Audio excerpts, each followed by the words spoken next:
He's not going to stop.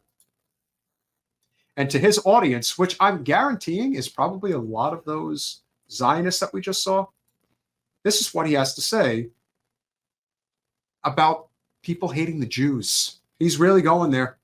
Fuck Israel, stand with Hamas, kill another Zionist now, painted on the statue, death to America, of course, with 3 Ks. Death to Israel, death to Zion. That is the cool way to do it. Of course it is. Yeah, and also Ku Klux Klan, because America is run by the Klan, of course, that's right. I got a question. How come it's okay for the left to hate the Jews? Because obviously, if this was the people at Charlottesville who were doing this, wouldn't there be a bigger outcry? So why is it okay for the left to hate the Jews? Don't I look so sophisticated in the way that I just sit back in my chair? I've got myself a nice little brandy. I've got myself my big bong cigar.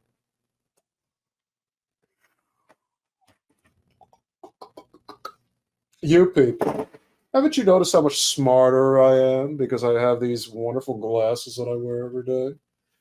Don't you think I am smug as a bun? No, you're a douchebag. And all you're doing is picking out outliers. And most of the time, people just hate the Zionists. They don't hate the Jews. But anti-Semitism is rising because people like Wasserman Schultz pass resolutions that say that Zionism is Judaism and vice versa, which it isn't. And that is not something that you want to point out. Why would you? It's not good for business. And why does Ana Navarro sit on that freaking stage? Or that other gentleman who I think used to be an MSNBC regular, or maybe still is. I don't watch it, so I wouldn't know. But that's his audience, and this is who. It's amazing, amazing how much he's changed. And he likes to say that I didn't change, everyone else did. Bullshit. I see the guests that you bring on. You could easily bring on Bernie Sanders again. You never will. There's a lot of things you could do differently. You could bring on Thomas Massie. You're not going to do it. But this is just a reflection of how bad things have gotten. I don't think that's an apples to apple type of comparison, because look, I think what's driving a lot of these protests, a lot of them might be uninformed. Like I said, I don't agree with a lot of what's being done, but the images of children that are being killed through war in Palestine, I think, has got people. You can tell that she is a paid shill consultant and always has been. Why?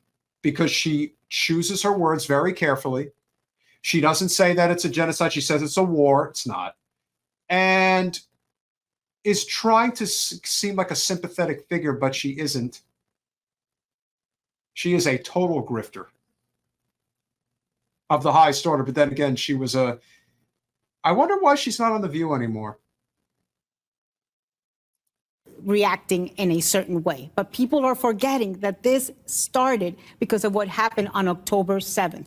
And people are forgetting that there is an administration in the White House right now that is every day trying to figure out a solution to this. And now, this is a person who was one of a very, very high level consultant within the Bush administration. And now she basically is a lapdog for the Biden administration because she hates Trump. And it pays. I don't know how much influence she really has, if she has any at all. I personally don't think she has much. Could be wrong.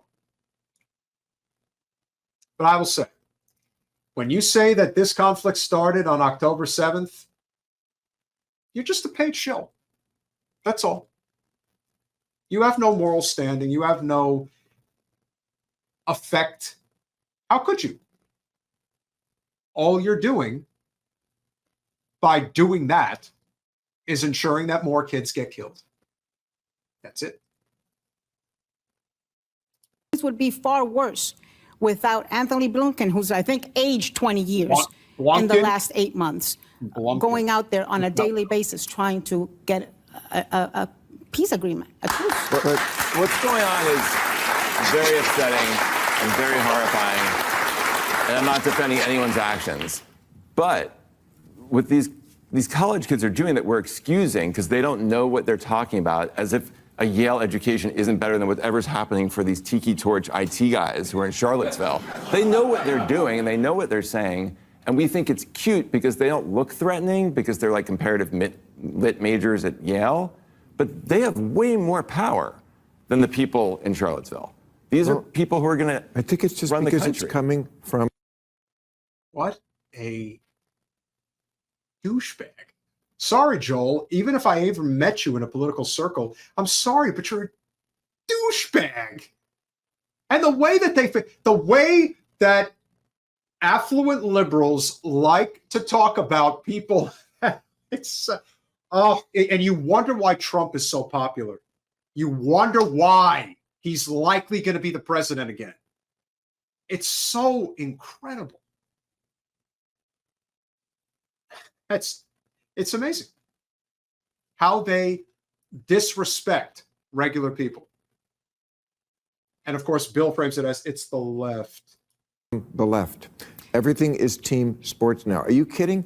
If the people in Charlottesville who were chanting Jews won't replace us, I mean, that's bad. It's not as bad as death, too. I think death, that's not deplorable. It's absolutely deplorable. Okay, well, if one side is deplorables and the other side does something that's, I mean, if I was a Holocaust survivor, and I guess there's not many of those left, but if I was, I would choose Jews will not replace us over death to Zionists. Oh, wait a minute. He just said death to Zionists, and he's equating Zionism with Judaism. So he's playing into that bullshit. He went right for it. Didn't hesitate. And he probably needed to, if he could do it again, he probably wouldn't have said that. Because he likes to equate it as it's all the Jews. No, he said Zionists, which means that he had a Freudian slip on that last line. Israel is committing a genocide. Full stop. This isn't up for debate. Every box is checked. And famine is setting in. We didn't even get a chance to talk tonight about we will talk, I will address it on Monday because it's too late now. There's famine happening in the Sudan right now. And of course, most people aren't going to talk about it.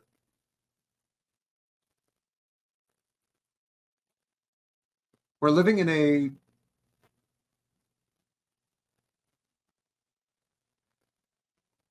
very, very rough time.